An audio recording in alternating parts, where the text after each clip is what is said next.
Hi B, kung bored ka at gusto mo naman mapakinggan ang mga MM ko sa buhay, thank you so much. Stay tuned ka lang. Pero kung hindi naman, pwede ka naman na din mag-skip. Charot. Anyway, salamat sa'yo. Oo, salamat sa'yo. Ikaw nga, tama. Tama ang narinig mo. Salamat sa'yo kasi kahit papaano at kahit small vlogger lang ako, alam kong nandyan ka lang at nakasubaybay sa akin. Charot.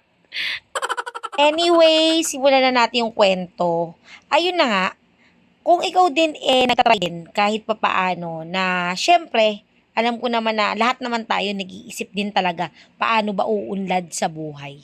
Lahat naman talaga tayo nag-iisip kung paano tayo kikita ng maganda, paano ba tayo kikita at sigurado na hindi tayo malulugi. Kasi kahit papaano, siyempre mahirap naman talaga yung mamuhunan. Pag namuhunan ka, hindi mo naman din sigurado kung kikita nga ba. So, yun. Isa din kasi ako sa nag-isip ng ganyan dati, Mabi. So, syempre, konti, baka kahit paano makatulong to sa'yo. Napakasimple lang nitong lugar namin. Ito kasi, mga B, bahay lang to. Yung mga sticker na kinakamay-kamay namin na mano-manong ganyan, yes, kami yan. Kami yan. Kami gumagawa lahat yan dito sa bahay. So, ginagawa namin yan ng mano-mano at ito medyo, ano na kami dyan, medyo top of the line na kami. Alam nyo ba, kwento ko lang sa inyo. Kasi nga sinimulan namin to negosyo na to. Dahil nga iniisip ko din dati pa na paano kaya talaga kami uunlad. Oy, kasi ang hirap maupahan. Di naman habang buhay kaya namin maglaba. 'Di ba? Alam niyo naman yung kwento namin. 10 years po kami sa laundry business. So sa 10 years na yon, hindi kami nagtrabaho sa iba. Tapos kahit papaano, maganda naman, kumita talaga kami, nakukuha yung pambayad sa kondo, sa bahay, ganon. Tapos, nakakapagparad naman kami sa private, kumakain kami ng maayos, nakakapag-grocery, mall, ganun. So, ganun. So, naisip ako syempre ng ibang pagkakakitaan pa bukod sa laundry business. Kasi nga, hindi naman nabambuhay, mga kaya namin maglaba, diba? Tatanda tayo, magkakaroon ng kasukasuhan, yung arthritis, ganyan.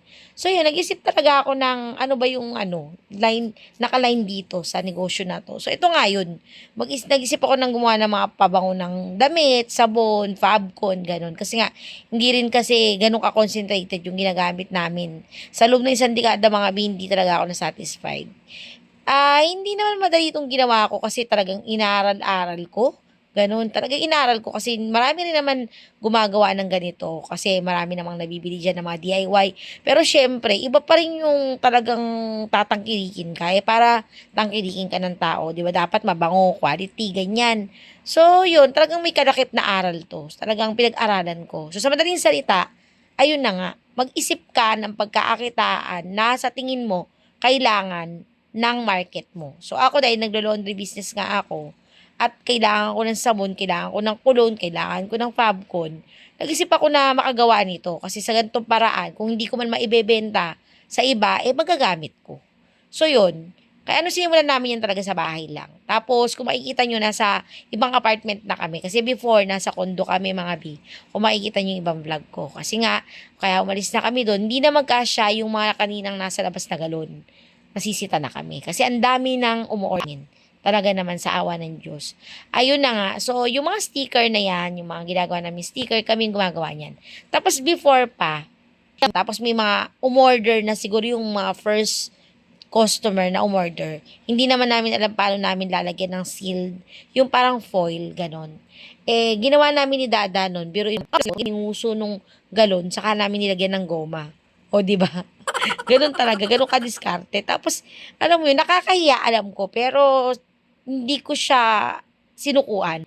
Kunti, naniniwala kasi ako na maiaayos ko din lahat. Kasi, hindi ko pa rin alam nun kung saan ako kukuha ng mga ganun, ano bang tawag dun, saan ba nabibili yun, para saan ba yun, saan ko ba makukuha. Pero sabi ko nga, araw-araw kasi sa akin dapat nag-aaral. So, yun ang goal ko, yun ang mindset ko. So, tinatry ko rin siya sa sariling paraan namin, sa laundry namin, ganun. Ayun na nga, hanggang sa unti-unti, dito nga sa video na to, yung pinakita ko kanina sa inyo na to, na meron na kaming heater, ayun na nga, na sisealed na namin ng tama. O yung Shopee na tumunog na yan, order na naman yan. Ang daming order sa amin sa Shopee, mga B. Kasi, nung tinry nila yung gantong product, nagustuhan nila. Tapos, may mga time pa rin ako na ini-improve ko pa siya. ng ini-improve. Kasi nga, nagtatalo lang naman din sa costing. So, lahat yan tinry ko. Lahat yan inaaral ko. Tapos, pag hindi pa ganun ka okay, ina-out of stock ko muna para pagpatuloy ko yung pag-aaral para mas maging maganda yung product. So, ito yung sample na mga naririnig ko rin dati. Yung mga ganito, nagkukwento, tapos parang imposible pero nangyayari. So sa mga naririnig mo ngayon sa mga eme-eme ko ngayon, hindi lang naman to basta-basta eme-eme tsaka mekus-mekus kasi lahat naman to totoo. Kaya kung isa ka sa sumusubaybay at nag-chat sa akin na subscriber kita, tapos pinapanood mo ko, na-inspire ka, salamat. Sana pagpatuloy mo lang para, 'di ba? Kahit papaano, meron din tayong mga matulungan. Kasi isa sa mga goal ko talaga, pag naging successful ako dito sa mini-mini vlog ko, is makatulong talaga sa mga young parent na katulad natin na makapagsimula din sila. Hindi naman sa laundry lang, hindi lang din sa mga fabcon o sabon lang, no? Sa ibang bagay din, kasi iba-iba naman tayo ng talento sa buhay. Pero itong sample na to na pinapakita ko sa inyo, nagsimula ako sa bahay. Yung mga layout na yan kami gumawa, sticker kami gumawa, lahat yan kami gumawa. Unti-unti lang, pinagtiyagaan. Huwag susukuan kahit sabi mong pagtawanan ka pa ng iba, hindi ka paniwalaan ng iba, sabi ng iba nababaliw ka ano mo sa mga pangarap mo. Hayaan mo sila kasi ako ito, nayaan ko yung mga ganun sa akin, talagang pinagpatuloy ko lang. Tapos, ngayon na naman mga bi, meron na kaming office. Dati, kwento lang yung office. Tapos, nag-print lang talaga kami ng tarpaulin nun na opisina. Sa ako dinikit sa dingding. Tapos, pag nagbablog ako, ayun, dun ko ginagawa para kunyari mas formal. Pero ngayon mga bi, alam mo ba, meron na kaming opisina. Tapos sa opisina na yon, meron na kaming showroom. Ang dami mo araw-araw yung mga bumibili sa amin ng mga gantong product. Doon na sila bumibili, nagpipick up, may mga nagbubook, may dalang truck. Yung iba may dalang barko, may dalang eroplano. Mga ganon. Pero totoo, malaki naman yung parking dun sa office namin. Kaya kung plano mong bumili ng marami, pwede kang magdala kahit barko dun. Charis lang. Pero totoo nga, kasi may mga dealer tayo sa Mindanao. So, kinukuha doon ang lalamove. Tapos, dadalhin sa kanila sa cargo nila. Sila nang bala magpa-ship. Sa ngayon, may dealer ako, 4 na. Limited lang, hindi ko minamadali. Dahan-dahan lang. Kung merong may interest, kung merong nagmamahal, doon ako. Doon ako sa mga taong naniniwala sa akin. Sa mga taong sumusuporta sa akin. Ayun, sila yung pinagkakapitan ko. Kasi hanggat may bumibili, ibig sabihin okay yung product. So, ganun lang. Pero, syempre, mga bisa, sabaan mo ng dasal yan. Tsaka pananalig sa Panginoon. Kausapin mo siya kung anong plano niya para sa'yo. Kumilos siya sa buhay mo. Sundin mo siya sa mga gusto niya. Ngayon, para malaman mo rin kung anong gusto ng Panginoon sa'yo, dapat magsimba ka. Kasi hindi mo naman malalaman yung batas ng Diyos kung hindi ka magsisimba. Sa panahon na to mga betong video na to, ito na yung panahon na pumipirma ako ng kontrata. Kasi 'di ba nga nagse-set up ako sa mga home base lang na laundry shop.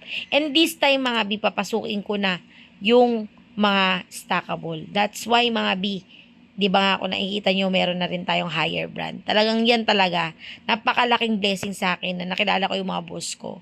Kasi before, sa mga tradition na lang ako gumagawa ng mga laundry shop. Pero ngayon, mga B, may mga stackable na tayo. May mga, marami na. Papakita ko sa inyo sa part 2 ng eme-eme natin.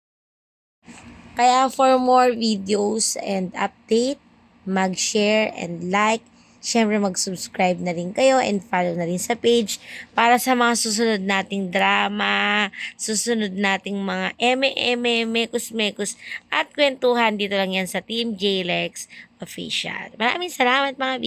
Mwah!